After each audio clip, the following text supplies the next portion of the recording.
오전에 이어서 이렇게 오후에도 함께 말씀 나눌 수 있는 기회를 주셔서 감사합니다. 성도 여러분, 우리의 삶은 고난의 연속입니다. 그렇죠? 그럼에도 그리스도의 제자된 우리는 묵묵히 그 길을 걸어갑니다. 그리스도께서 가신 고난의 길을 그분의 발자취 따라서 우리가 한 걸음씩 내딛습니다.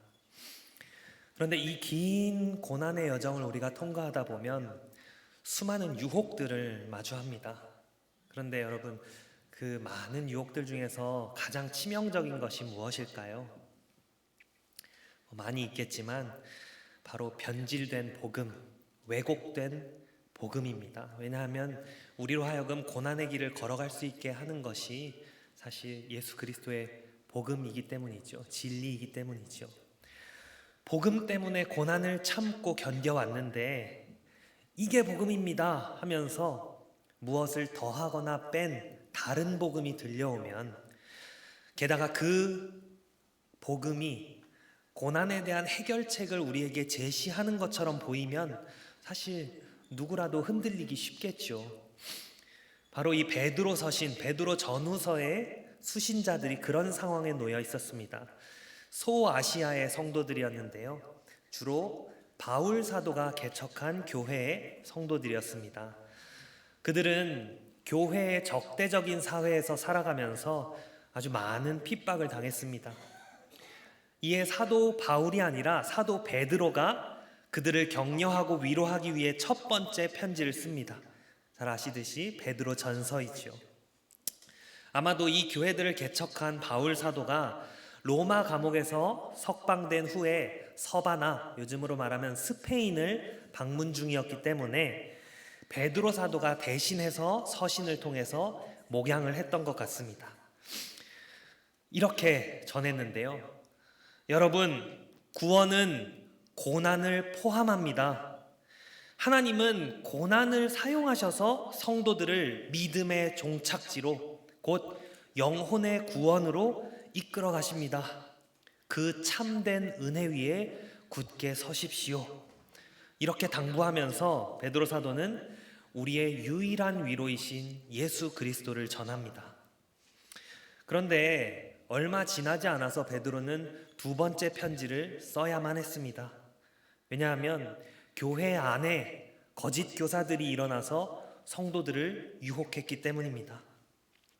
이 거짓 교사들은 당시 로마의 퇴폐적인 문화에 젖어서 아주 방탕한 삶을 살았습니다. 그들의 가르침은 온통 세속주의와 현세주의에 찌들어 있었죠. 특별히 그들은 예수님의 재림을 부인했는데요, 재림이 무엇과 연결되기 때문입니까, 여러분? 거기로부터 살아있는 자와 죽은 자를 심판하러 오십니다. 심판이죠. 재림은 심판과 연결되어 있기 때문입니다. 그래서 그들은 재림은 없다, 심판은 없다 하면서 자기들의 그러한 방탕한 생활 방식을 옹호할 뿐 아니라 적극 권장하기에 이르렀습니다. 그런데 이처럼 거짓을 말하고 또 삶으로 주를 부인한 자들의 영향력이 왜 그렇게 컸을까요? 우선은 그들이 교회 밖이 아니라 교회 안의 사람들이었기 때문입니다. 그들도 세례받은 회원이었습니다. 허나 무엇보다도 그들의 유혹이 아주 치명적이었던 이유는요, 그들이 자기들의 그 방탕한 삶을 변호하는데 교회 개척자인 바울 사도의 글을 인용했기 때문입니다. 개척자인 바울 사도가 전한 이신칭의의 복음을 아주 제멋대로 풀고 해석해서 신자들의 믿음을 동요시킨 것이죠. 성화의 열매가 없어도 믿기만 하면 칭의에 근거해서 구원을 받는다. 구원받았으면 고난당하면서까지 율법을 지킬 필요가 없다. 이미 구원받았으면 너네가 고난을 감수하면서까지 하나님의 말씀을 지킬 필요가 없다. 이런 식으로 바울이 전한 복음의 의미를 완전히 비틀어서 전혀 다른 의미를 만들어냈던 겁니다. 그렇게 교회가 밖으로는 세속적인 영향력에, 또 안으로는 왜곡된 복음에 유혹받고 있는 상황에서 이 베드로 사도는 목자의 긍휼 어린 심정으로 편지를 씁니다. 베드로 후서이지요. 그런데 보통의 편지들과 달리 이 베드로 후서는 아주 서두에서부터 핵심적인 내용들을 바로 전개하는데요. 베드로 사도가 아주 급한 마음에 결정적인 해법을 처음부터 제시하는 것이죠. 그런데 우리가 기대하는 것처럼 뭔가 화려하고 세련된 메시지, 또 아주 참신한 메시지가 아니라 아주 친숙한 기본적인 기독교 교리를 언급합니다. 거짓에 대항하고 또 거짓을 물리치는 가장 좋은 방법은 진리를 굳게 붙드는 것이기 때문이지요.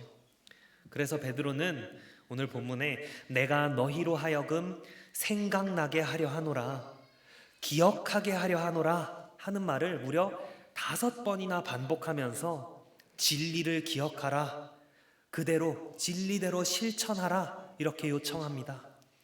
오늘 이 시간에 임박한 죽음을 직감하고 하나의 유언처럼 써내려간 이 베드로 사도의 고별 설교를 통해서 저와 여러분도 복음을 기억하고 또 복음에 순종하는 자들 되기를 간절히 소망합니다. 네, 3가지 요점으로 나누어서 살펴보려고 하는데요. 먼저 오늘 설교 제목 그대로입니다. 우리는 받은 자들이라는 것입니다. 우리는 받은 자들입니다. 다음으로 우리는 받은 것을 주어야 합니다. 마지막으로 우리가 받은 것을 주면 하나님은 우리에게 넉넉히 주실 것입니다. 첫째로 우리는 받은 자들입니다. 여러분, 우리는 먼저 무엇을 받았습니까? 네, 믿음을 받았습니다. 1절 마지막에 믿음을 우리와 함께 받은 자들에게 편지하노니 하지요. 그런데 베드로 사도는 이 믿음을 그냥 믿음이라고 표현하지 않고 동일하게 보배로운 믿음이라고 표현합니다. 무슨 의미냐면요, 이방인인 여러분이 받은 믿음은 유대인인 우리가 받은 믿음과 동등합니다. 여러분 각자가 받은 믿음은 사도인 우리가 받은 믿음과 동일합니다. 이런 의미입니다. 여러분, 믿음이 왜 동일하게 보배롭습니까? 누구에게나 똑같이 귀한 결과를 낳기 때문입니다. 믿는 자는 죄를 용서받고 의롭다함을 얻습니다. 믿는 자는 영생을 얻고 심판을 받지 않지요. 믿는 자는 영원히 목마르지 않고요. 믿는 자는 죽어도 살고요. 믿는 자는 부끄러움을 당하지도 않습니다. 이 얼마나 놀라운 결과입니까? 그런데 여러분, 믿음이 동일하게 보배로운 진짜 이유는요, 남녀노소, 빈부 귀천을 막론하고 믿음은 누구에게나 주어지는 것이기 때문입니다. 여기 받은 자들 할 때 이 받았다라는 말은요, 제비 뽑기로 무엇인가를 받는 것을 뜻합니다. 여러분, 여러분이 제비 뽑기를 한다고 한번 생각해 보십시오. 여러분 스스로가 그 결과에 무슨 영향을 미칠 수 있습니까? 없죠. 그저 결과를 받아들이는 것밖에 없습니다. 그렇습니다. 믿음은 인간의 어떠한 협력도 없이 그저 하나님으로부터 주어지는 것입니다. 하나님의 선물입니다. 누구도 스스로 믿을 수 없습니다. 믿음은 사람의 마음 속에서 만들어지지 않습니다. 우리가 내가 결단해서 믿었다 이렇게 쉽게 생각할 수도 있는데요. 여러분, 만약에 내 스스로가 결단해서 믿을 수 있는 것이라면 왜 이 세상에는 어려서부터 믿고 싶은데도 아직도 믿음이 생기지 않아서 믿지 못하는 그런 구도자들이 존재하겠습니까? 그 사실이 바로 믿음은 하나님께 선물로 받는 것이라는 것을 증명하지요. 예수님은 뿐만 아니라 우리가 도저히 믿을 수 없는 일을 하신 분입니다. 우리의 한계를 넘어서는 분이시죠. 그래서 믿음은 오직 예수 그리스도의 의를 힘입어서 받는 것입니다. 오늘 본문이 그렇게 증거하고 있지요. 여러분, 그런데 믿음은 혼자 외롭게 오지 않습니다. 아주 귀중한 많은 것들과 함께 우리에게 옵니다. 하나님이 우리에게 무엇을 주셨습니까? 믿음뿐 아니라 하나님과 그 아들 예수 그리스도를 아는 지식을 주셨습니다. 오늘 2절과 3절에 하나님과 우리 주 예수를 알므로, 우리를 부르신 이를 알므로 라고 하지요. 성경에서 하나님을 안다, 그리스도를 안다 라는 말은 그저 이론적인 지식만을 의미하지 않습니다. 인격적이고 경험적인 지식을 의미합니다. 또 부부가 같이 살면서 서로를 깊이 알고 결국에는 서로를 닮아가는 그런 관계적인 지식을 안다라는 말로 성경은 표현합니다. 존재와 삶을 결정적으로 바꾸어 놓는 그런 지식입니다. 그런데 하나님과 그리스도를 아는 이와 같은 지식이 믿음과 함께 주어집니다. 우리에게 믿음을 주셔서 예수님을 믿게 하신 그 순간 예수님과의 인격적인 만남 또한 주어지고 시작이 되는 것이죠. 그런데 이것은 말씀드린 것처럼 관계이고 사귐이기 때문에 우리가 일방적으로 마음 먹는다고 해서 가능한 것이 아닙니다. 우리 예수님이 오전 설교처럼 예수님이 만나 주셔야 가능하지요. 그런데 더욱 특별한 점은요, 이것이 우리 편에서 수락하거나 거절할 수 있는 초대가 아니라는 겁니다. 여러분, 불가항력적인 은혜, 이런 말 들어보셨죠? 왜 그렇습니까? 전적으로 하나님의 부르심에 달려있기 때문입니다. 3절에 보시면 하나님은 다른 누구가 아니라 다른 무엇도 아니라 오직 하나님 자신의 영광과 덕으로서 우리를 부르십니다. 그러니까 부르심의 성공과 실패 여부에 하나님 자신의 영광과 덕을 걸어두신 것이죠. 여러분, 하나님 자신의 영광과 덕을 걸어 놓으셨다면 그 부르심에 실패가 있겠습니까? 그 부르심에 후회하심이 있겠습니까? 결코 그럴 수 없습니다. 하나님은 믿음과 지식과 함께 또 무엇을 우리에게 주셨습니까? 3절을 보겠습니다. 생명과 경건에 속한 모든 것을 우리에게 주셨으니, 생명과 경건에 이르게 하는 모든 것을 주셨습니다. 그런데 여기 조금씩 계속 주고 계시다, 조금씩 계속 주실 것이다가 아니라 이미 이 모든 것을 다 주셨다, 이렇게 완료형으로 표현하고 있습니다. 여기 경건이라는 말은 다르게 표현하면 여러분 잘 아시는 경외인데요. 그런데 이 생명과 하나님 경외함은 늘 함께합니다. 여호와를 경외하는 것은 생명의 셈이라. 여호와를 경외하는 것은 사람으로 생명에 이르게 하는 것이라. 여호와를 경외함의 보상은 생명이니라. 성경은 이렇게 말씀하고 있습니다. 생명을 창조하시고 주관하시는 분이 우리 하나님이신데 그분을 경외하지 않고 우리가 생명을 누릴 수 있습니까? 그럴 수 없죠. 우리는 그리스도 안에서 거듭날 때 이미 새 생명을 얻었습니다. 믿음도 받았고요, 지식도 받았습니다. 그러나 우리는 영적인 아이로 태어났지요. 어머니 뱃속에서 다 자라서 성인으로 태어나는 사람이 단 한 사람도 없듯이 중생도 마찬가지입니다. 경건 생활을 통해서 성장하고 성숙하면서 영원한 생명이 완성되는 그 날을 우리가 향하는 겁니다. 그런데 그 과정에 필요한 모든 것을 하나님이 우리에게 그분의 능력으로 이미 다 주셨습니다. 우리를 생명과 경건으로 나아갈 수 있게 하는 근원 역시 우리에게 있지 않고 전적으로 하나님의 능력에 달려있는 것이죠. 그뿐 아닙니다. 하나님은 우리에게 보배롭고 지극히 큰 약속들도 주셨습니다. 그런데 오늘 본문에 보시면 여기에도 하나님은 자신의 영광과 덕을 걸어두셨습니다. 하나님의 약속은 결코 취소되거나 실패하지 않는다는 보증이지요. 태초부터 주신 그 수많은 약속들이 다 누구를 향합니까? 예수 그리스도를 향하지요.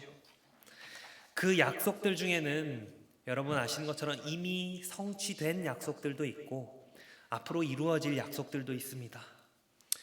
베드로는 이 약속이라는 단어를 베드로후서 3장에서 다시 사용하는데요. 재림에 초점을 맞춘 단어입니다. 거짓 교사들이 아까 말씀드린 것처럼 재림과 심판을 부인했기 때문이죠. 그러나 여러분, 우리에게도 아직 이루어지지 않은 약속들이 있습니다. 아직 이루어지지 않은 약속이라 할지라도요, 이미 받은 약속입니다. 더딘 것 같아도 반드시 이루어집니다. 우리는 그저 하나님이 정하신 때에 약속하신 대로 이루실 것을 기다리면 되지요. 왜냐하면 우리 하나님은 약속에 신실하신 분이시기 때문입니다. 이미 성취된 수많은 약속들로 약속에 신실하신 하나님이시라는 것을 우리에게 보여주시지 않았습니까? 성도 여러분, 이처럼 하나님은 우리에게 믿음도 주셨고 하나님과 그리스도를 아는 지식도 주셨고 생명과 경건에 이르는 모든 것을 주셨고 보배롭고 지극히 큰 약속들도 주셨습니다. 우리는 이 모든 것을 받은 자들입니다. 그렇다면 베드로 사도는 왜 받았다라는 것을 강조할까요? 왜 강조할까요? 확신을 주기 위해서입니다. 불완전한 죄인인 우리 안에서 만들어진 것으로는 우리가 도무지 확신을 가질 수 없기 때문입니다. 하지만 믿음도 지식도 약속들도 다 밖에서 하나님으로부터 받은 것이고 우리 밖에서 이루어진 예수 그리스도의 의로 말미암은 것이기 때문에 우리는 확신을 가질 수 있습니다. 우리에게 있는 모든 좋은 것들은요, 우리를 붙들고 있는 모든 좋은 것들은요, 우리 안에서 난 것이 하나도 없습니다. 다 하나님께서 주신 것입니다. 다 하나님이 하시는 일입니다. 하나님이 반드시 완성하실 것입니다. 우리는 받은 자들이라는 사실을 늘 기억하시면서 감사한 마음으로 살아가시기를 소망합니다. 둘째로, 우리는 받은 것을 주어야 합니다. 받았으면 주어야 하겠죠. 우리가 모든 것을 받았다는 사실은 참으로 우리에게 큰 격려가 아닐 수 없습니다. 하나님의 주권에 기댈 수 있기 때문이죠. 그러나 우리가 모든 것을 받았다는 것은 한편으로는 우리에게 큰 경고이기도 합니다. 왜냐하면 하나님께서 원하시는 대로 행하는 데 필요한 모든 것들이 우리에게 이미 다 주어져 있기 때문입니다. 우리의 책임이 그만큼 요구되는 것이죠. 하나님이 자기의 영광과 덕으로서 우리를 부르신 목적이 무엇입니까? 하나님을 아는 지식을 주신 이유가 무엇인가요? 생명과 경건에 이르는 모든 것을 주신 이유가 무엇이며 보배롭고 지극히 큰 약속들을 주신 목적이 무엇입니까? 이렇게 값지고 대단한 것들을 주셨을 때에는 분명히 큰 목적을 갖고 계시겠지요. 그것은 바로 4절에 기록된 대로 우리를 신성한 성품에 참여하는 자로 만드시기 위해서입니다. 좀 어렵지요? 신성한 성품에 참여한다. 무슨 의미일까요? 여기 이 신성한 성품은 다시 말하면 하나님의 성품입니다. 신적 성품, 하나님의 성품입니다. 하나님은 자기 형상에 따라서 우리를 창조하셨죠. 의와 지식과 거룩함, 그런 성품을 우리에게도 주셨습니다. 하지만 죄와 타락으로 인해서 우리의 온 성품은 부패했고 또 하나님의 형상도 크게 훼손되고 말았습니다. 그러나 신자들은 하나님의 온전한 형상이신 예수 그리스도 안에서 새롭게 되었습니다. 거듭났습니다. 회복된 우리의 형상은 종말의 완전한 형상에 이를 때까지 그리스도를 닮아서 점점 더 변화됩니다. 이게 바로 신성한 성품에 참여한다는 겁니다.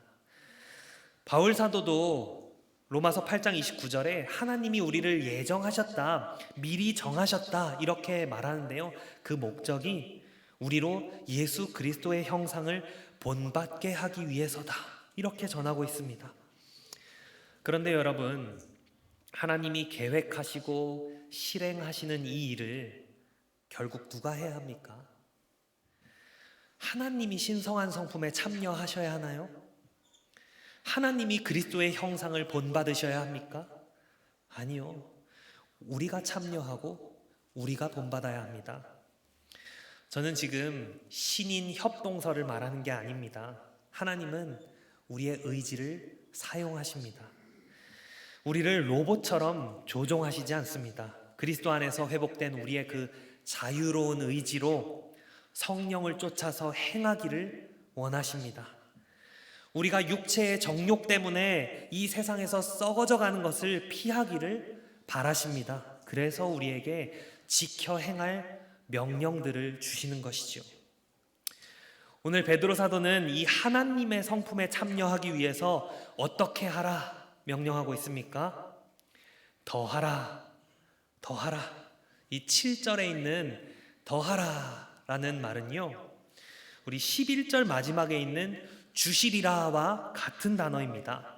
우리 11절 보시면 여러분 가지고 계신 성경에 각주가 달려있는 성경들이 있을 텐데요, 그런 성경이 좋은 성경입니다. 각주가 안 달려있는 성경은 집에 이렇게 좀 모셔두시고 각주가 달린 성경으로 보시면 좋습니다. 11절 마지막에 주시리라라는 단어에 각주에 뭐라고 되어 있습니까? 헬라어로 공급하시리라 이렇게 되어 있죠. 이게 7절 마지막에 있는 더하라 같은 단어입니다. 더하라, 주라, 공급하라. 그런데요, 우리 5절부터 한번 쭉 같이 한번 볼까요? 그러므로 너희가 더욱 힘써 너희 믿음의 덕을, 덕의 지식을, 지식의 절제를, 절제의 인내를, 인내의 경건을, 경건의 형제 우애를, 형제 우애의 사랑을 더하라, 주어라, 공급하라. 여기 이 순서에 어떤 특별한 의미가 있는 것 같진 않습니다. 그런데 처음과 마지막은 분명히 의도된 것 같습니다. 뭐로 시작하고 뭐로 끝나나요, 여러분? 믿음으로 시작하고 사랑으로 끝나기 때문이죠. 믿음은 모든 그리스도인들의 출발점입니다. 사랑은 그리스도인의 절정이자 목적지이죠. 하나님이 주신 믿음은 사랑으로 열매 맺습니다. 그런데 여러분, 제가 이 5절부터 7절을 우리 하나님의 말씀이니 문장의 의미를 전혀 훼손하지 않고 순서만 한번 재배치해 보겠습니다. 본문과 한번 비교하면서 들어보십시오. 제가 뒤에서부터 거꾸로 가겠습니다. 이러므로 너희가 더욱 힘써 너희 사랑을 형제 우애에, 형제 우애를 경건에, 경건을 인내에, 인내를 절제에, 절제를 지식에, 지식을 덕에, 덕을 믿음에 더하라. 어떻습니까? 의미의 차이가 있나요? 의미에는 조금도 차이가 없죠. 그런데 제가 왜 이렇게 한번 바꾸어 보았냐면요, 사랑이 모든 것의 공급원이라는 사실을 조금 더 분명히 보여드리기 위해서입니다. 우리는 믿음을 받았습니다. 생명과 경건에 이르게 하는 모든 것을 주셨으니 덕, 지식, 절제, 인내, 경건 우애도 이미 다 받았죠. 그런데 이 모든 것들을 보충하기 위해서, 믿음을 강화하기 위해서 사랑을 주어라, 사랑을 공급하라고 말씀하십니다. 그 말이 무엇이냐면요, 우리가 사랑만큼은 이미 충분히 다 받아서 가지고 있다는 말씀입니다. 정말 그렇습니까, 여러분? 물론입니다. 하나님은 사랑이십니다. 삼위 하나님의 서로를 향한 사랑보다 더 큰 사랑은 없습니다. 인정하시죠? 그런데 성부 하나님은 이 삼위 하나님 서로 간의 사랑, 자기 아들 예수 그리스도를 사랑하는 그 사랑과 똑같은 사랑을, 아니 어쩌면 그보다 더 큰 사랑을 우리에게 주셨습니다.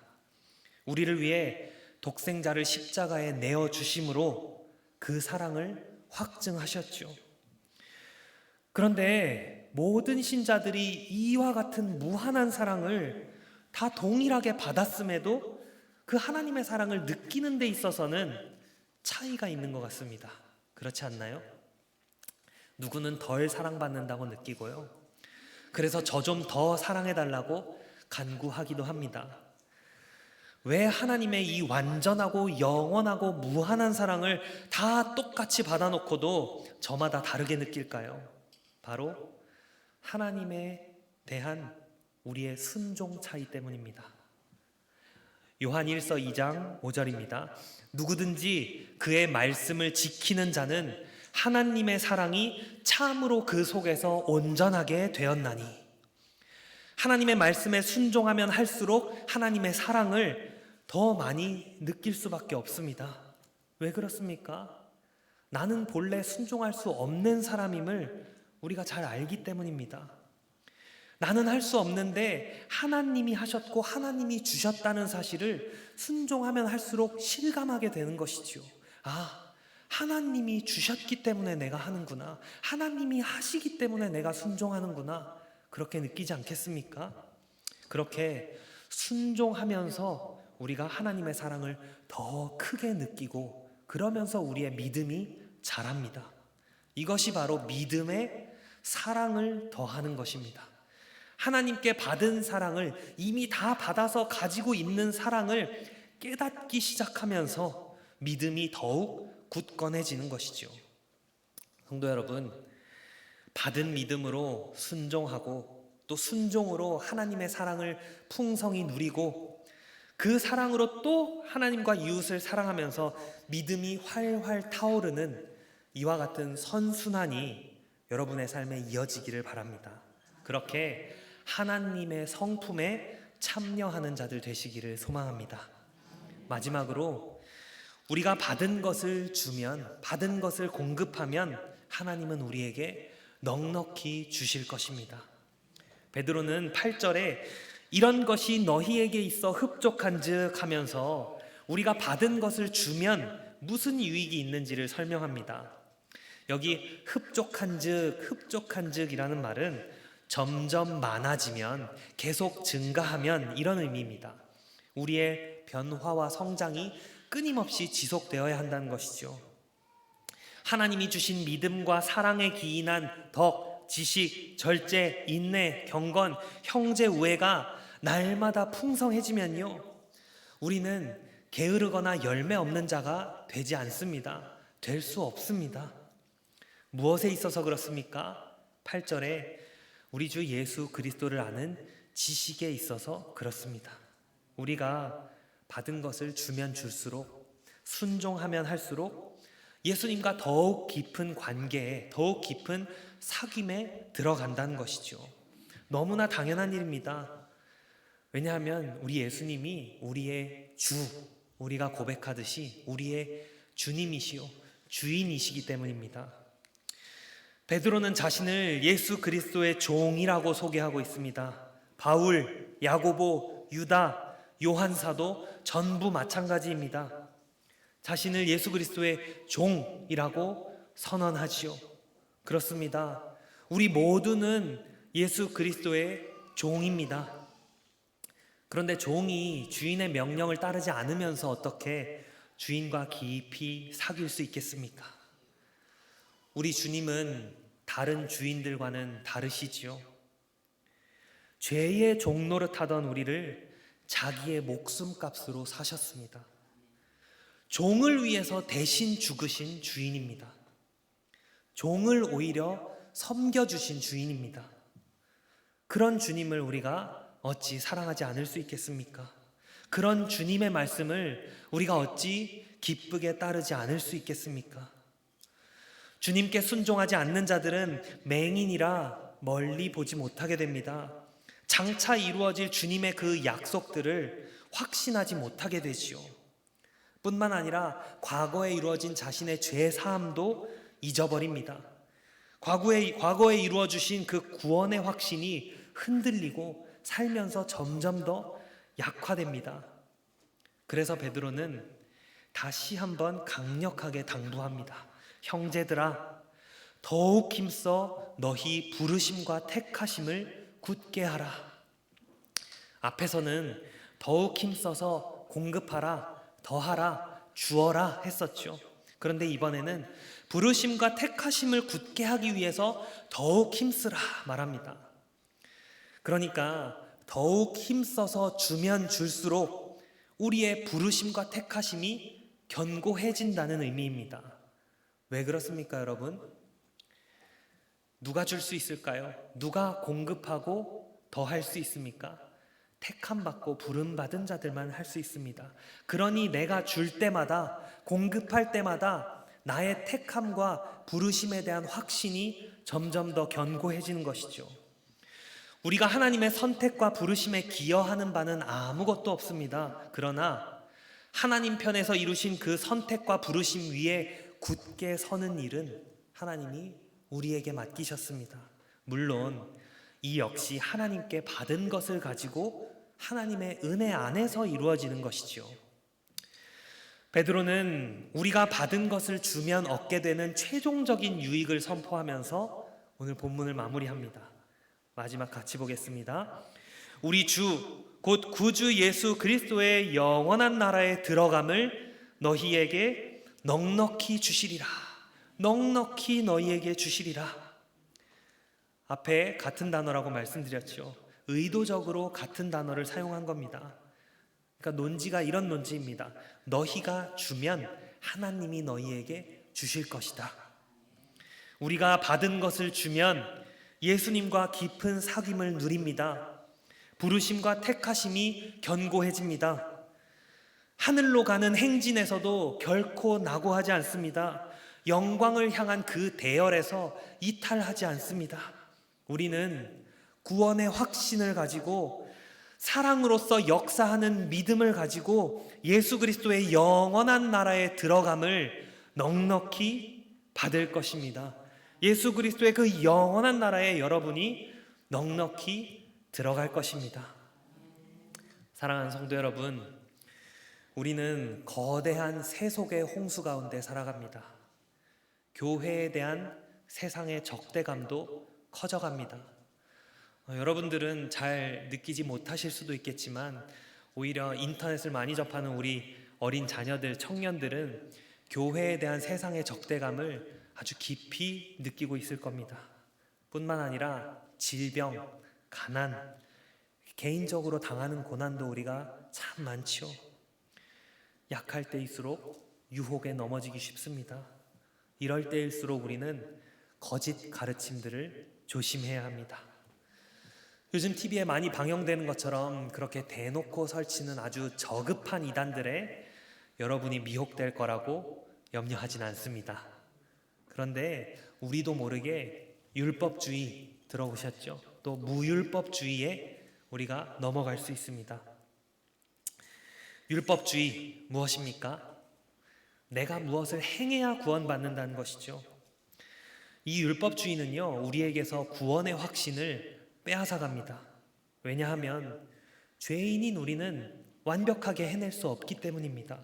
해도 끝이 없기 때문입니다. 그러니까 내 행위를 보면 구원의 확신을 결코 가질 수가 없지요. 그렇다면 무율법주의는 무엇입니까, 여러분? 구원받았으니 아무것도 하지 않아도 된다는 것이죠. 율법주의가 우리에게서 구원의 확신을 빼앗아 간다면 무율법주의는 우리에게 거짓된 구원의 확신을 뿌리 깊숙이 심어줍니다.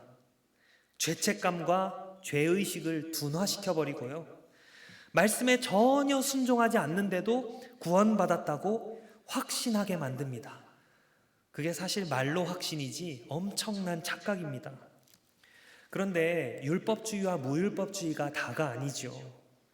이 땅 위에서의 복에 우리의 모든 관심을 두는 기복주의, 번영복음, 그리스도인이 높은 곳에 오르고 힘을 키우고 돈을 많이 벌어서 세상을 장악해야 한다라는 고지론처럼 우리는 이런 변질된 복음에 아주 서서히 젖어들 수 있습니다. 사실 한국교회 전체가 거의 그렇습니다. 천국 백성이 이미 되었으니 이제는 지상에서 더 받아야 한다는 그런 은근한 가르침이 교회 안에서 심심치 않게 들립니다. 그래야 주님의 일에 더 사용받을 수 있다면서 우리의 정욕을 부추깁니다. 없는 자들, 약한 자들 실족시킵니다. 전부 우리를 미혹하는 거짓 가르침입니다. 맹인에게 인도되는 맹인이 되지 않기 위해서 우리는 참된 복음을 늘 기억해야 합니다. 우리는 받은 자들입니다. 다 받았습니다. 받은 믿음으로 말미암아 의롭다함을 얻었습니다. 거기에 우리의 구원의 확신이 있습니다. 내 의가 설 자리가 도무지 없습니다. 우리 안에서 만들어진 것이 아무것도 없기 때문입니다. 모든 것이 하나님이 거저 주신 은혜입니다. 죄인된 우리의 모습에 여러분이 지나치게 두려워하고 또 의심하시지는 않아도 됩니다. 왜냐하면 우리의 공로가 전혀 없는 예수 그리스도의 구속에 의지해서 우리가 회개하고 또 기쁘게 살아가면 되기 때문입니다. 내 자신이 완벽하게 온전한 사람인 것처럼 꾸며낼 필요도 없습니다. 교회는 죄인들이 모이는 자리입니다. 거룩한 것처럼 보이지 않아도 아무 상관없습니다. 우리는 이 땅에서 완벽해질 수 없는 사람들입니다. 그저 장차 완전해질 것이라는 이 하나님의 약속 붙들고 하루하루 최선을 다해서 살아가면 그만입니다. 우리 안에서 하나님이 행하시기 때문입니다. 우리는 생명과 경건에 이르게 하는 모든 것을 받은 자들입니다. 예수 그리스도를 우리의 주인으로, 우리의 왕으로 섬기는 데 필요한 모든 것을 이미 다 받아서 가지고 있습니다. 하나님은 우리에게 이것들을 주시면서 하나님의 성품에 참여하라고 우리를 부르셨습니다. 그리스도의 형상을 본받고 닮아가라고 우리를 미리 창세 전부터 정하셨습니다. 이것은 주님의 말씀에 순종함으로 이루어집니다. 믿음은 반드시 우리로 순종하게 하고 반드시 사랑으로 열매를 맺습니다.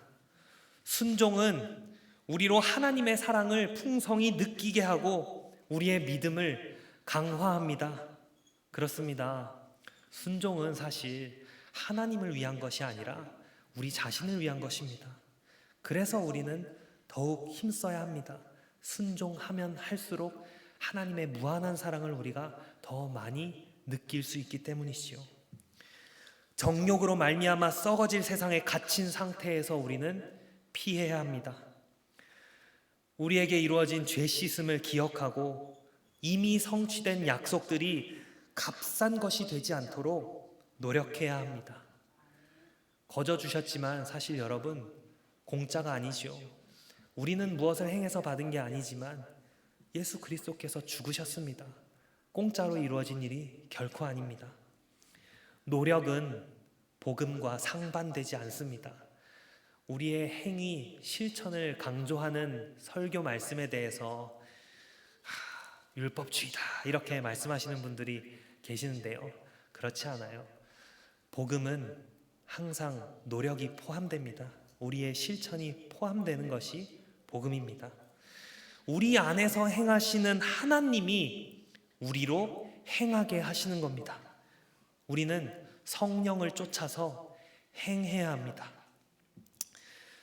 사랑하는 1여전도의 회원 여러분, 하나님은 여러분에게 더 이상 좋을 수 없는 모든 것들을 다 주셨습니다. 믿음도, 의도, 지식도, 무한하고 영원한 사랑도 주셨습니다. 무엇보다도 자기 아들을 여러분에게 내어주셨습니다. 우리는 예수 그리스도를 받았고 성령을 받았습니다. 이보다 더 좋은 것을 받을 수 없습니다. 우리는 더 높이 올라갈 곳이 없어요. 우리는 기복주의, 번영복음, 고지론 이런 것 따위에 귀를 기울일 필요가 전혀 없는 자들입니다.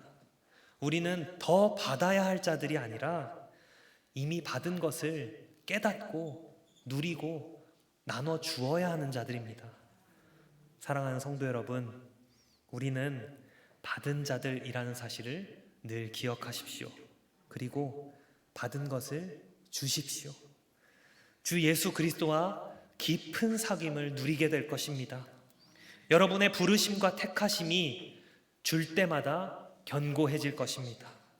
예수 그리스도의 영원한 나라에 들어감이 여러분에게 넉넉히 주어질 것입니다. 오늘 주신 이 말씀의 은혜가 우리 일려전도의 회원뿐 아니라 초원의 모든 성도님들에게 함께 하기를 거룩하신 삼위 하나님의 이름으로 축복합니다. 아멘.